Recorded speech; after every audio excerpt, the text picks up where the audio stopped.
This is the connections. Now let us see the demo. So now I am bringing the fire.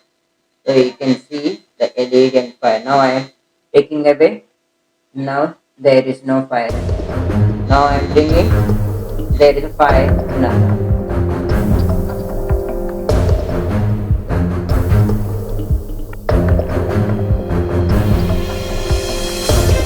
Project is the Arduino UNO frame like this.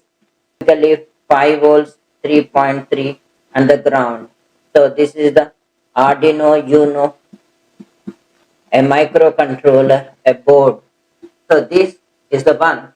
And for this project, we should have it as fire alarm board, friends. So the fire sensor daughter board. So which will be the fire sensor daughter board. So 1, 2, 3, 4. These are the 4 leads. The first one will be the analog signal, which will be the output. The second one will be the ground, and third one will be the power supply and the digital out. So we try to take this analog signal and hand over to here, and this ground will be going over here and connection, and the power supply will be using the 5 volts, friends. The rest, the one we are leaving air. And in order to indicate, we are using one is a visual indicator, that is LED. So we are taking here, and with the resistor, we are connecting the red LED. The other end we are connecting to the ground, friends. So this is the LED and this is the resistor. And here the PWM signals, which is driving the active buzzer, and other side we are connecting the ground, friends. So this is the typical connection. This is the PWM and this is the digital output. This is the analog input to the board, friends. So this is the fire sensor daughter board. Now let us see the components from the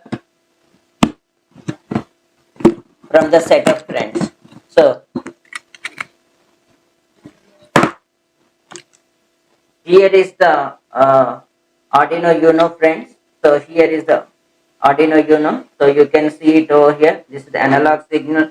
This is the power supply, and this is the digital and PWM signals, friends. So I am keeping over here, and this is the USB A to B, the USB A to B cable. So we are using this one in order to get the power and programming this Arduino UNO, friends. So I am keeping over here, and this is the fire sensor daughter board, friends. So I am keeping over. These are the 4 pins: analog, ground, supply, and the digital output. So I am keeping over here, friends. And this is the active buzzer. The active buzzer looks like this. This is the signal, that is the PWM, and this is the ground. In between we are leaving, we are not using. I am keeping over here, friends. And this is the red LED. So this is the longer terminal is the positive, and this is the negative. I am keeping over here. So this is the resistor. So we are connecting with the serial. So we are keeping over here, friends. So this is the breadboard. This is the breadboard. So we are connecting the Arduino onto this breadboard. So this is the breadboard, friends, and we need a setup the cables. So we need to have a setup of cable. So we both the sides is the male to male cable. So we try to give the over here, friends. Now let us take the here is the programs looks like this, friends. So the red LED will be the 13th pin, and fire analog signal is connected to the A2, and buzzer is connected to the digital output 11, and threshold we have defined as in 100, and the fire analog value, this is the variable we declared and assigned to 0. And when a typical program, it contains 2 functions, friends. One is setup and loop, and the setup will try to execute at the beginning of a program once, and the loop will be infinite. It will try to run in a while one. So it will try to run over and over, friends. Now coming on to the setup, we are indicating the LED as an output, and fire analog will be the input and buzzer is the output, friends. The buzzer we are using the PWM, so we are in the loop, friends. We are using the tone and no tone. So these two functions we try to use it. And when you come to the function loop, step number one, we are reading the analog signal and we are storing into the variable. And if the variable is less than the threshold, we are making the digital write, means the LED as an high, and we are indicating over the buzzer, friends, and we are making a delay for 1 second.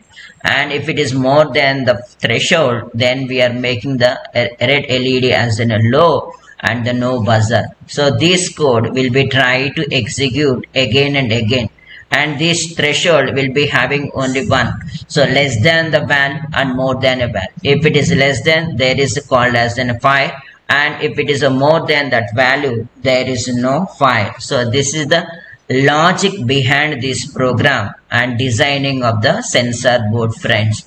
Hope you understood the code, friends. Now I am going to the sketch and doing as an verify and compile. So like this, I'm compiling, and after that I will try to load it onto the friends. So the A2 signal is connected to the fire sensor daughter board, and the 11th one is connected to the active buzzer, and 13th one is connected to the LED. So this is the connections. Now let us see the demo. So now I am bring the fire, so you can see the LED and fire. Now I am taking away. Now there is no fire and LED. Now I am bringing, there is a fire and alarm. Please like and share and support to our channel. Thank you, friends.